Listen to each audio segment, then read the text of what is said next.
Hello friends, welcome back to my channel. আমি কমলেশ চলে এলাম আজকে আরও একটা নতুন ভিডিও নিয়ে। প্রথমত আজকে স্বাধীনতা দিবস, সবাইকে জানাই স্বাধীনতা দিবসের আন্তরিক শুভেচ্ছা ও অভিনন্দন। আজকে স্বাধীনতা দিবস উপলক্ষে আজকের ভিডিওতে আমি বিগিনার্সদের জন্য একটা টুইস্ট নিয়ে এসেছি। কি টুইস্ট? সেটা হচ্ছে ম্যাক্সিমাম বিগিনার্স যারা আছো তারা লাতে আর্ট বানাতে চাও, অথচ প্র্যাকটিস করতে চাও, অথচ ওয়েস্টেজের ভয়ে করতে পারো না। যদি ম্যানেজার কিছু বলে, যদি রেস্টুরেন্ট ওনার রেগে যায়, যদি রেস্টুরেন্টের মালিক বা ক্যাফের মালিক যদি রেগে যায় যে এত লাতে আর্ট প্র্যাকটিস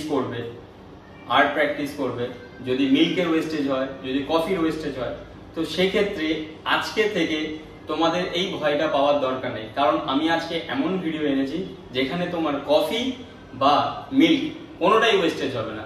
সো ওয়েট কিসে, শুরু করা যাক। সো টুইস্টটা আর কিছুই না, ভেরি সিম্পল। কিভাবে করবে? প্রথম একটা পিচার নিয়ে নাও এবং এর মধ্যে নর্মাল ওয়াটার ঢালো, যতটা পরিমাণ আমরা মিল্ক ফ্রথিং এর জন্য 1 কাপে নিলাম। নেক্সট এবার কি করব, এটাতে আমরা সোপ ইউজ করব, যেটা হ্যান্ড ওয়াশ নিলাম। এবার এটাকে আমরা যেভাবে মিল্ক ফ্রথ করি সেইভাবে মিল্ক ফ্রথ করব। দেখতেই পাচ্ছ অলরেডি যেভাবে ফ্রথিং হয় সেইভাবেই হচ্ছে। অ্যাজ পার টেম্পারেচার যেভাবে আমরা মিল্ক ফ্রথ করি সেইভাবেই আমরা ফ্রথ করব। যখনই এটা হয়ে যাবে কমপ্লিট, স্টপ করে দিলাম। তারপর হয়ে গেল। এবার আমরা একটা কফির বেস বানাবো। যে লাতে আর্টটা বানাবো সেটার জন্য একটা বেস লাগবে, যেমন আমরা কফিতে বানাই সেরকমই বেস বানাবো, বাট উইদাউট কফি। তো চলো দেখতে থাকো। 30 ml এরও একটু কম ওয়াটার নাও, ওটা কাপে পোর করো, ঠিক আছে? এবার একটু ফুড কালার নাও। রেস্টুরেন্টে যারা ক্যাফেটেরিয়াতে দেখবে ইনহাউস ফুড কালার থাকে, তো সেটাকে ভালো করে মিক্স করে নাও।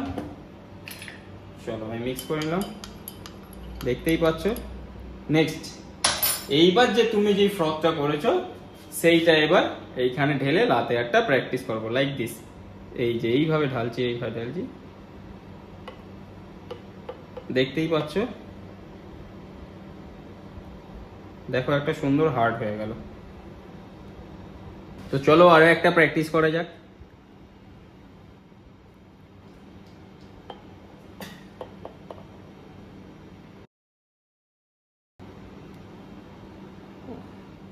দেখতেই পাচ্ছ, এটা যদি কফির বেস হয় তাহলে আরো কত সুন্দর লাগবে। এটা জাস্ট ফুড কালারের উপর। তো এটাতে না লাগলো তোমাদের মিল্ক, না লাগলো কফি, অথচ তোমার লাতে আর্ট প্র্যাকটিস হয়ে গেল।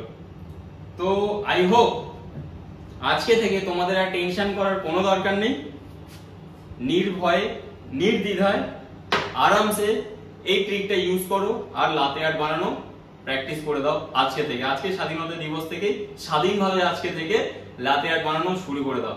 দেখো তোমার আর্টও ভালো হবে, আর তখনই তুমি যখন কফি বানাবে তখন তো আরোই ভালো হবে। এটাতে এইরকম লাগছে মানে বুঝতে পারছো কফিতে আরো কতটা ভালো লাগবে। এটা জাস্ট একটা কালারের বেস, তার উপর সাবান জল, বুঝতেই পারছো। ট্রিকটা দেখিয়ে দিলাম। তো দেখা হচ্ছে নেক্সট ভিডিওতে। ভালো থেকো, আর হ্যাঁ, কিপ প্র্যাকটিস করতে থাকো and be a good barista। দেখা হচ্ছে নেক্সট ভিডিওতে। ভালো থেকো, টাটা।